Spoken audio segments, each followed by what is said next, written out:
Welcome to Bobby Owsinski's Inner Circle. I'm Bobby Owsinski, and this is a show all about music, music production, and the music business. My guest this week is Diego Farias, the co-founder and CEO of Amuse. But first of all, there's been a report coming from the RIAA that 25% of CDs purchased on Amazon are counterfeit. Yes, a full 25%. And if you think that blows your mind, they found out that 16% coming from eBay is also counterfeit. Okay, kind of expected that, but this is the one that will really get you. 100% of the box sets that they purchased from Amazon were counterfeit, and that's where the real money is at, in the box sets. So you might think that this is a problem with Amazon, but it really isn't. This is something that's a problem with Amazon's FBA, which means fulfilled by Amazon, and these are third-party sellers on Amazon that use Amazon for shipping. So Amazon doesn't really know what the product is. That being said, it goes yet another step here because the RIAA is talking about counterfeit CDs. They never once say they're infringing, copyright infringing CDs. Copyright infringing would mean they were illegal copies. Now, what everybody thinks is happening is these are actually gray market CDs. In other words, they're real official CDs that come from outside of the country. So they're not made in the United States. For an end user, they could care less where they come from, to be honest. So this is the RIAA doing what the RIAA does, which is they stir up a lot of controversy about these things, and this has been going on since the days before piracy and then during piracy, and now we're coming back to counterfeit CDs. How many CDs are sold anyway? Well, it's still a pretty big business, $1.5 billion last year. So it's still pretty big, and Amazon is one of the biggest sellers of CDs left. So we don't want those CDs to be illegal, but just because they're gray market, it doesn't mean they're illegal. It just means they're from outside the country. So take this with a grain of salt because it seems like a very dramatic headline, but it's not exactly what it seems.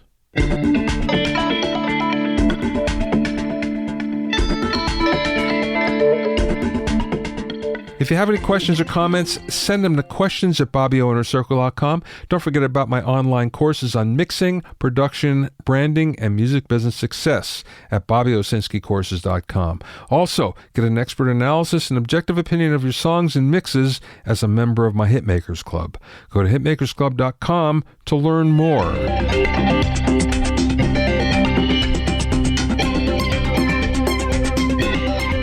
Now let's talk about mixing with your eyes.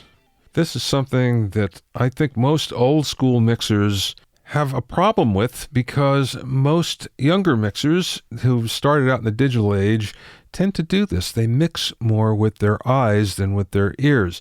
Now, all that said, way back in the day of big hardware consoles, of tape, we still mixed with our eyes a lot anyway because we watched the meters a lot, and sometimes we watched them too much. And you watched LED overload indicators as well. And sometimes we watched those too much without actually listening. Back then, one of the things that many mixers did to get around that was to actually tape cardboard or paper over the meter bridge so they couldn't see exactly what the meters are doing. Roy Thomas Baker is very famous for that.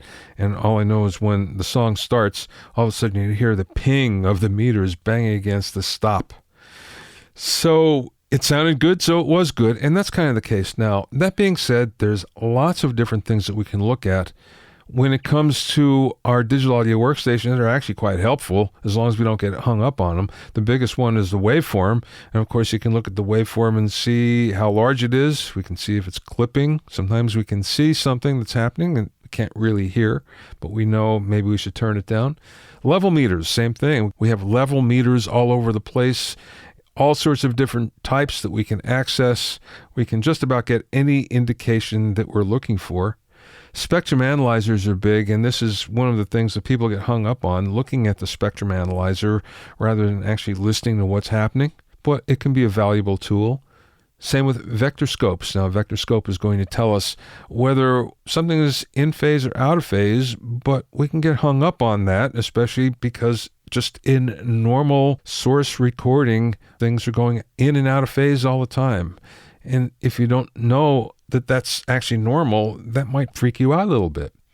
Then we have things like pitch graphs. We want to do pitch correction. Well, yeah, I do it by ear personally, but many people will actually sit there and they'll make sure that it's somewhat quantized. And I never thought that it sounded good that way, but for some people it absolutely works. And then we have things that are more esoteric like spectrograms and histograms, and everything there is to help you do your job better. And certainly they will. The only problem is you can't get hung up on them, and you have to use your ears.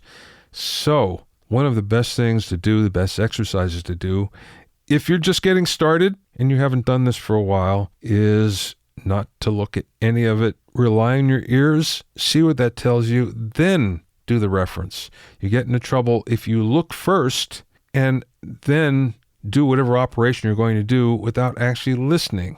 So listen first and then take a look and see if you're right or not. My guest today is Diego Farias, who's a digital music and tech expert with experience from some of the world's most successful tech companies. He now serves as CEO and co-founder of the record label and music distributor Amuse. Amuse has a unique business model in that it provides free distribution to all the music streaming services. The company then analyzes music consumption and listening habits in order to find promising songs and rising talent. It then signs the artist to licensing deals rather than traditional recording contracts. Amuse recently introduced a new product called Fast Forward that uses machine learning to predict and pay independent artists on future royalties. With Fast Forward, independent artists can collect up to 6 months of their future royalties while also retaining the rights to their music. During the interview, we spoke about what transformed the Swedish music scene to digital, the record label of the future, using machine learning to determine future royalty payouts, and much more. I spoke with Diego live via phone from the Amuse office in Los Angeles. How did you get started in the music business? What brought you to this point, to Amuse? I was working in technology in Sweden, in internet companies, and started working there in 2004, roughly.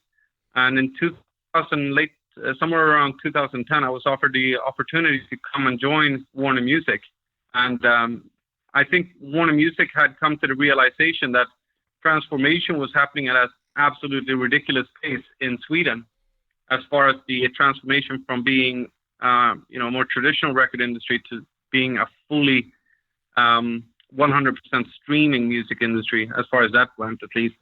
So they had realized that the shift had already happened, or was happening at a very quick pace, and realized they needed to get someone who perhaps didn't come from inside of the music industry, but someone with a tech background, and that was myself. So I joined Warner Music to run the digital sales and digital marketing back then, and I have stayed in the music industry since. You mentioned that the change had come to digital music in Sweden first. Was that because of Spotify, or was Spotify an outgrowth of that? Because when you look at the Swedish transformation in the Swedish music industry, it all happened very, very quick. Between services like Kazaa, which was a Swedish-built service similar to the Napster and the likes in those days. Between that, the Pirate, which was also a Swedish service, not necessarily one we're the most proud of, but they accelerated piracy and accelerated the conversation. And then Spotify came around somewhere in 2007. I remember using some type of a closed beta back in those days. So I'm talking about piracy and then the emergence of streaming as being this big transformation. Well, let's get to Amuse, because it's a very unusual setup. Why don't you describe it? Basically, Amuse is the answer to our primary question, which was, what does the record company look like in the future? And we started to build Amuse based on that question, and with the aspiration of trying to solve that or answer that question and build a really successful company around that answer. So me and some of my co-founders, we came from the music and technology industry in Sweden, Sweden. We had seen the emergence of Spotify. We participated in all the work that led to Spotify becoming a global service, and have a lot of insights on how that has transformed the music industry. So we were observing the space, and I think there were a couple of fairly clear observations that we could draw. The big distribution services that have led the industry for many years are not necessarily technology companies. They're service companies. They provide a very basic service, and their business models haven't necessarily transformed in the last 15 to 20 years. That was one thing. The second thing was a big question mark about where the major record companies are going, what their future role will be in the ecosystem. And I think that we felt like if we could combine a little bit of the learnings we had and a little bit of our insights from both of these areas, we would be able to create a super interesting company. So we started Amuse to be the world's first mobile record label. We figured that if we had a very big, very basic entry level service with a very low barrier of entry, we would be able to generate or we would be able to provide a service worldwide to thousands and thousands of artists. And using consumption data or the information that we collect from the different services about how the music is being consumed, we would be able to use that information to predict future hits or emerging stars. And that was the basic idea of Amuse. And it's, we've stayed with that idea. We've continued to develop the service and added additional services on top of that. But that remains our base service and base assumption of the business. So basically, you're a record label, but you discover new artists through the distribution part that you have, the distribution arm. And right, whoever's hot, that becomes a candidate for the label. Yeah, exactly. So, I don't think it's not really that different from how the record industry has always worked. A traditional, an A&R 30 years ago would hear from their friends that, this talent is really blowing up. You should come see.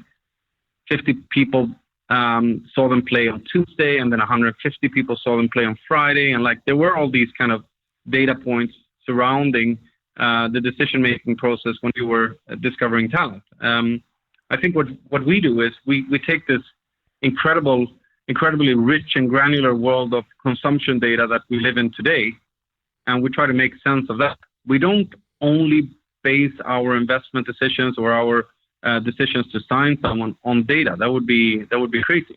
Obviously, we interact with the artists. We understand what they want to do. We make sure that we feel comfortable that we can deliver on that for the artist, and then we start setting plans together with the artist, et cetera, et cetera. But it's a fantastic tool for us to start surfacing artists. So Amuse at this point, we launched the service in 2017, March of 2017, have hundreds of thousands of artists, and we, as a result of that, we have hundreds of thousands of songs. And all of those songs, when we look at that collection of songs, we can start to understand which of these tracks are generating, a high level of interest or are accelerating or whatever other stories could come out of that data, and it helps us initiate the conversations with the artists that we then want to sign. Is there a particular genre that seems to be hot on Amuse? And the reason why I ask that is, when you look at Spotify, for instance, it tends to lean hip-hop, and when you look at Amazon Music, it tends to lean country. And I guess you can say the title is more R&B, obviously because of the owners. Is that something that you spot as well from where you sit at Amuse? Yeah, I think, one of the observations you had made there was the, how should I call it, the popularity of hip-hop worldwide. Thanks to having a global service that's used in hundreds of countries around the world, we can see that hip hop has a great grassroots support all over the world. Whether that's Dutch hip hop or German hip hop. German hip hop is actually colossal right now. Turkish hip hop is emerging. This is something that's being played all over the world. Local variations of hip hop. So yes, hip hop has been incredibly successful for us too. We've had our biggest commercial success in hip-hop. But thanks to all of this information that we're collecting, we can also start seeing the emergence of new genres or an increased interest in other genres outside of hip-hop. So thanks to the way we work, we've also, we've looked heavily at categories like internet music, which is its own little genre, similar to like lo-fi or chill hop or whatever the different words would be for that genre. So we can zoom in on individual tracks, but we can also zoom out and see the movement inside of an individual genre or the emergence of a new one. And that's super exciting too. But to conclude, hip hop is definitely one of those genres that is working all over the world. And I think there are tons of tools that facilitate it. Everything from different services where you can acquire beats or create beats or all of these packs that you can use to create songs. There are tons of services that are perfectly aimed towards the hip hop audience, and I think that facilitates the do-it-yourself process around the world. Now, I know that it doesn't cost anything for an artist to upload to Amuse, as opposed to all of the distributors, virtually all of the distributors that I'm aware of anyway. When you sign an artist, it's a very generous 50% deal. Is that across the board, or is that just digital we're talking about? It's only digital. We only sign digital master rights in our license deals. So it's only digital. It doesn't include anything else, no merch, nothing else. That's still incredibly generous as compared to just about any other record label. I guess if you're a superstar, you can push that deal, but not a normal artist that's just starting, that's for sure.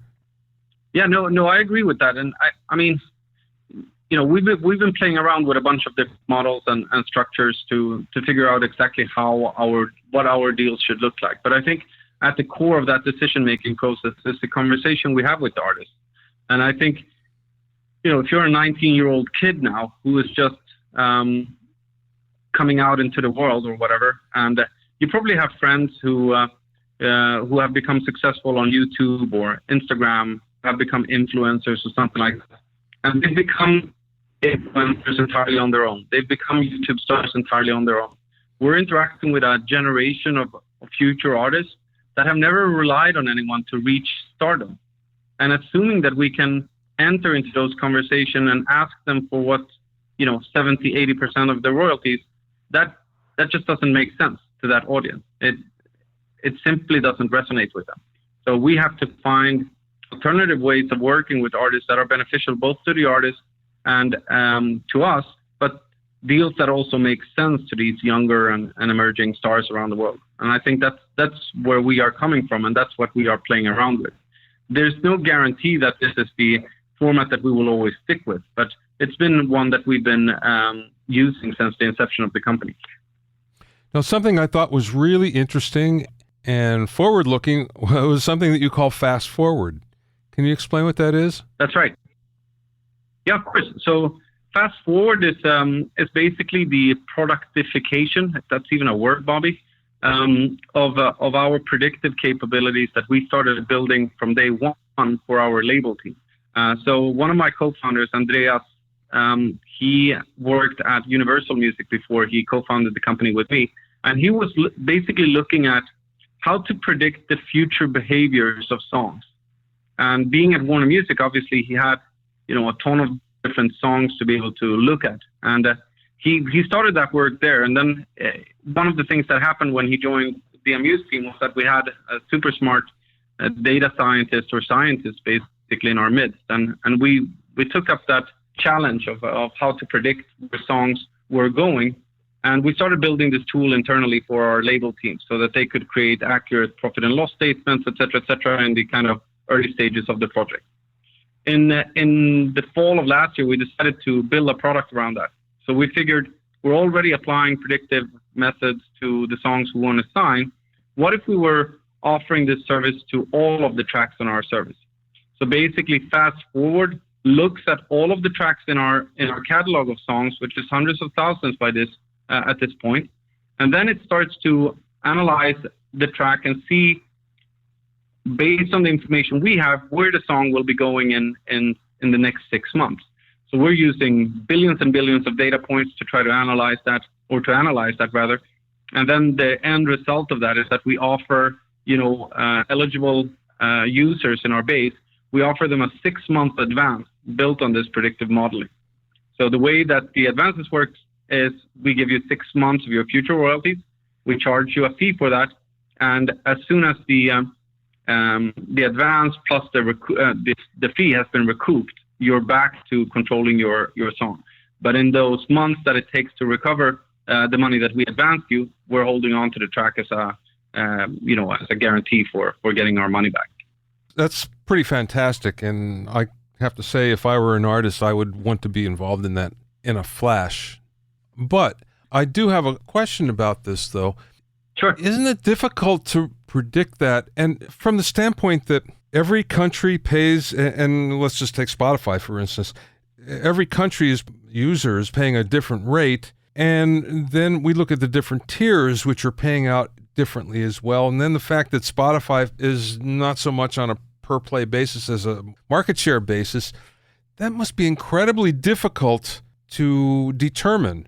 Because, again, you can have a lot of streams, but if they're coming from the wrong place, it doesn't necessarily mean it's generating a lot of money. No, I think you're making a really, really solid point. And this is incredibly complicated and incredibly hard to build. And it took us a long time to get to that point, but we have built it. So what we are using is machine learning, basically. So we have a bunch of mathematical algorithms that are going through all of the historical information, and it's billions of data points. I remember we sent an estimate in spring when we released the news about it. We it was around 30 billion data that we were using to calculate the masses. I think that number has probably not doubled and tripled. So it's billions of data points that are being used. Then machine learning is basically calculating all of those questions that you have. So we have to be more advanced than that. We can't just look at, the composition of streams or geographies or rates per stream goes. We have to go even deeper. We have to analyze which ones of the streams on each individual track are the most reliable and which ones we think can be replicated over the coming 6 months. So it's a very, very advanced calculation that goes into Fast Forward, and that's what makes it so special. And it's something we're incredibly proud of course. But I think it provides us with a high level of certainty in the fact that we are, going to get our money back, because obviously we're advancing our own money to the artist. We feel super confident about it, but I want to echo what you just said, that this is remarkably advanced. It's not just looking at a couple of statements and being, doing $100 every month, he's probably doing 100 next month. It's not that easy. And we're offering Fast Forward for artists where we only have 5 weeks worth of data. Wow. So it's a very advanced mathematical and technical solution. Are these artists that are signed to the label? No. So basically, we hold on to the songs for the duration of the recoup period. But as soon as we the money that we advance, the fee, the song goes back to the artist 100%. So they just have to make back the advance and the fee, and then they're back to controlling their rights in perpetuity. And I think that's one of the other things that feels very empowering about Fast Forward. Advances have always been used as a way of locking people down, and it's been based on future releases. This advance we're doing is literally just advancing the money you're already making on your historical catalog, which I think is a much, much more exciting prospect. And it doesn't tie anyone down for the coming releases. It's incredibly beneficial from an artist's point of view. And that just is in line with the DNA of the company. Ah, yes. If I'm an artist that has uploaded my songs to Amuse and I go and I look in the dashboard, and I haven't done this, so I don't know what the dashboard looks like, which is why I'm asking.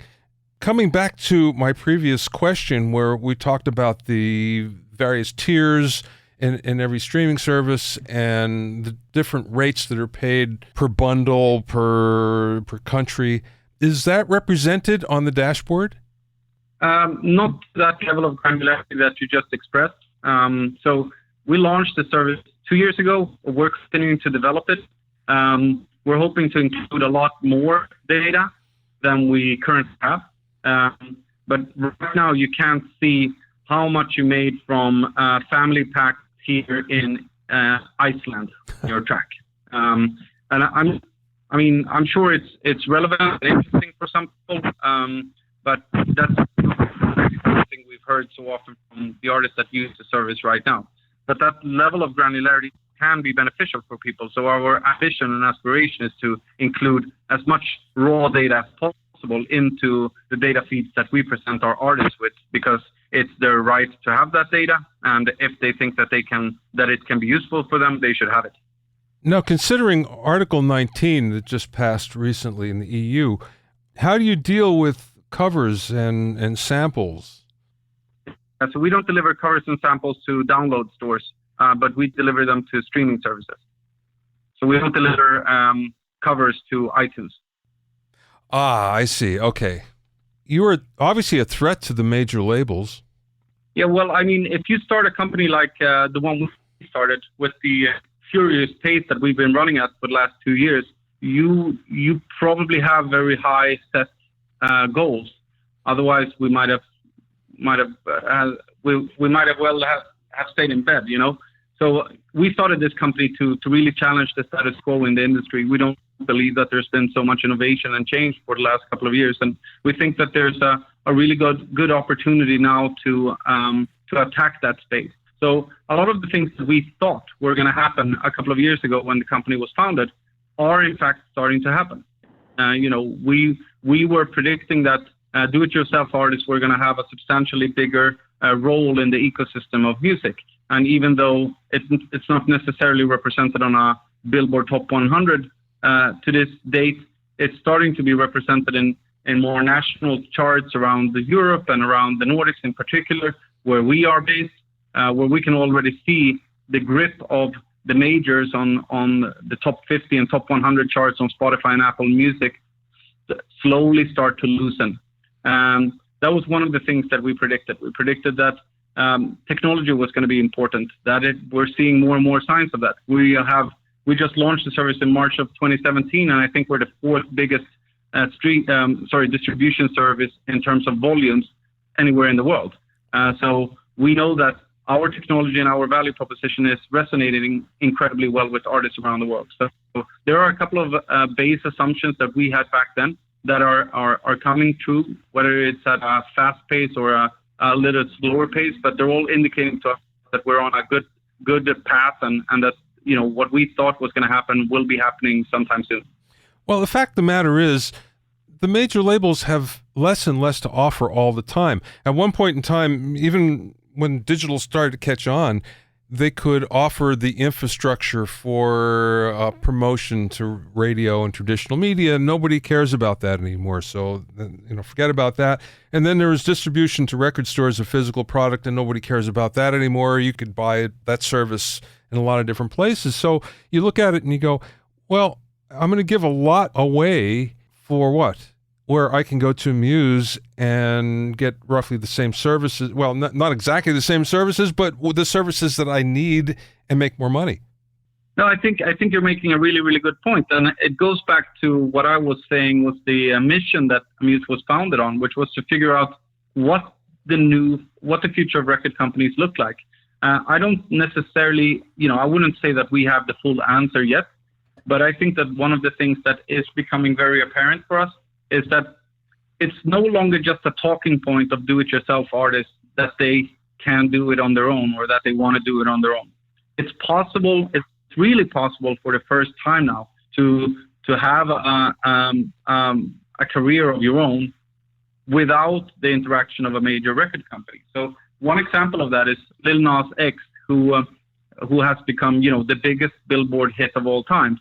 Lil Nas X had been using Amuse since way back in 2018, and we saw when Old Town Road was uploaded somewhere in December. Even before he was signed by Columbia, he was doing a couple of million streams per day on his track. Wow. And none of that was the result of a major record company participating in the acceleration of that track. I think Lil Nas X, more than anyone else that I can think of, is the standard bearer of this new opportunity. He's a self-made person, an incredibly smart marketer who really figured out how he could leverage different types of new internet services to really accelerate the interest in his track. And obviously, it's a fantastic song as well, so it resonates very, very well with listeners, no matter who they are and where they are. But there is something to be said about what he was able to accomplish before anyone else came into the picture. And that's something that I'm very, very curious to see when it will be repeated again. I'm not saying we're going to have another Lil Nas X on our hands in the coming months, but it's interesting to see that the possibility for this really exists.